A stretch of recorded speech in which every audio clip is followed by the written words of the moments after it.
నమస్తే, welcome to Telugu వావటి. ప్రస్తుతం మనతో పాటు ఉన్నారు రియల్ ఎస్టేట్ ఎక్స్పర్ట్ శ్రీనివాస్ గారు ఉన్నారు. సార్ నమస్తే. నమస్తే సార్, తెలంగాణ చూసుకుంటే ప్రభుత్వాలు మారిన పరిస్థితి. బీఆర్ఎస్ ప్రభుత్వం పక్కన పెట్టేసి ప్రజలు కాంగ్రెస్ ప్రభుత్వానికి పట్టం కట్టారు. సో అది మనం పక్కన పెడితే రియల్ ఎస్టేట్ రంగం గురించి మాట్లాడుకుంటే ప్రస్తుతం ప్రభుత్వాలు మారిన నేపథ్యంలో రియల్ ఎస్టేట్ పరిస్థితి ఎట్లా ఉంది హైదరాబాద్లో అంటే ఏం చెప్తారు? ప్రభుత్వాలు మారినప్పుడు సహజంగానే రియల్ ఎస్టేట్ సెక్టార్పై దాని ప్రభావం ఉంటుంది. అయితే అది పాజిటివ్గా ఉంటుందా నెగిటివ్గా ఉంటుందా అనేది చాలామందికి అనుమానం వస్తూ ఉంటుంది.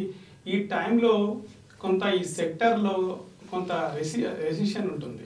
రెసిషన్ అంటే మందగమనం. అంటే సాధారణంగా ఇప్పుడు హైదరాబాద్లో రియల్ ఎస్టేట్ చాలా బాగుంది పరిస్థితి. సో ఈ పరిస్థితిలో ఏంటంటే రోజుకి ఇంతకుముందు స్పెక్యులేషన్స్ ఎక్కువ జరిగాయి. స్పెక్యులేషన్స్ అంటే ఉన్నదాన్ని మరింత పెంచి చూపించడం. అంటే కొన్ని ప్రాంతాల్లో 100 crores, కొన్ని చోట్ల 50 crores, కొన్ని చోట్ల 46 crores, ఇట్లా ఎకరం.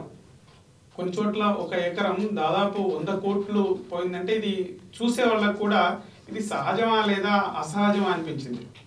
అయితే నిజానికి రియల్ ఎస్టేట్ మార్కెట్, హైదరాబాద్లో రియల్ ఎస్టేట్ మార్కెట్కు అంత పొటెన్షియాలిటీ ఉంది. ఎందుకంటే మనం మొత్తం ఐటీ కారిడార్లో చూసినట్టయితే, ఐటీ కారిడార్కి అనుబంధంగా ఉన్న ప్రాంతాల్లో చూసినట్టయితే పెద్ద ఎత్తున పెట్టుబడులు వచ్చినాయి. అట్లాగే with in the outer ring road లోపల చాలా పెద్ద ఎత్తున ఇన్ఫ్రా డెవలప్ అయింది.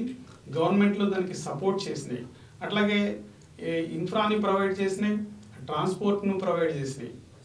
అయితే ఈ పరిస్థితుల్లో ఇప్పుడు గవర్నమెంట్ మారింది.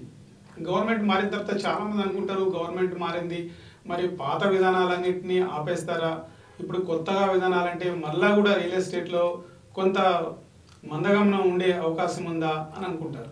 కానీ నిజానికి ఇప్పుడు మనకు కొత్తగా వచ్చిన ప్రభుత్వం కూడా ప్రో రియల్ ఎస్టేట్గానే ఉంది. అంటే ప్రో రియల్ ఎస్టేట్ అంటే రియల్ ఎస్టేట్ బిజినెస్ చేస్తుందని కాదు, ఆ సెక్టర్కు మంచి సపోర్ట్ ఇచ్చే విధానాలతో మన సీఎం గారు ఇంతకుముందు మాట్లాడారు. సో కాబట్టి రియల్ ఎస్టేట్ మీద దీని ప్రభావం పాజిటివ్గానే ఉంటుంది. మొత్తం మనం హైదరాబాద్ ఇప్పుడు దాదాపు సుమారు 150 చదరపు కిలోమీటర్లు ఉంటుంది. So with in the ORR లోపల ఓఆర్ఆర్ వచ్చినప్పుడు చాలామంది కూడా ఓఆర్ఆర్ ఎందుకు అనవసరంగా రియల్ ఎస్టేట్కి సంబంధించిన స్పెక్యులేషన్ కోసమో లేదా రియల్ ఎస్టేట్ వ్యాపారులకు గవర్నమెంట్ సపోర్ట్ చేస్తుందని అందరూ అనుకున్నారు. కానీ అందులో ఏమాత్రం అంత వాస్తవం కనిపించదు. ఇప్పుడు ఉదాహరణకు ఓఆర్ఆర్ ఇప్పుడు లేని దాన్ని మనం ఊహించలేము. వీ కాంట్ ఎక్స్పెక్ట్ అనమాట. ఎందుకంటే ఓఆర్ఆర్ లేకపోతే హైదరాబాద్ మొత్తం కూడా ఇప్పుడు ఒక పెద్ద మురికివాడలాగా ఉండేది. సో ఓఆర్ఆర్ వచ్చిన తర్వాత సో దీనికి సంబంధించి బాగా డెవలప్ అయింది.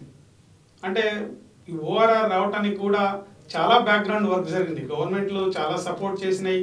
బీజింగ్ లాంటి టౌన్స్ని, సిటీస్ని, పెద్ద ఇంకా యూరోప్లో ఉన్న టౌన్స్ని, సిటీస్ని స్టడీ చేసిన తర్వాతనే మనకు ఓఆర్ఆర్ కాన్సెప్ట్ని ఇంప్లిమెంట్ చేశారు. సో గవర్నమెంట్తో సంబంధం లేకుండానే ఈ హైదరాబాద్లో రియాలిటీ డెవలప్ అవుతుంది. ఎందుకంటే ఇది పూర్తిగా ప్రైవేట్ సెక్టార్లో ఉంది. ప్రైవేట్ సెక్టార్లో ఉన్నప్పుడు ఏమవుతుందంటే గవర్నమెంట్లో అనివార్యంగా దీనికి సపోర్ట్ చేస్తాయి. ఎందుకు సపోర్ట్ చేస్తాయంటే గవర్నమెంట్కి ఆదాయం వస్తుంది.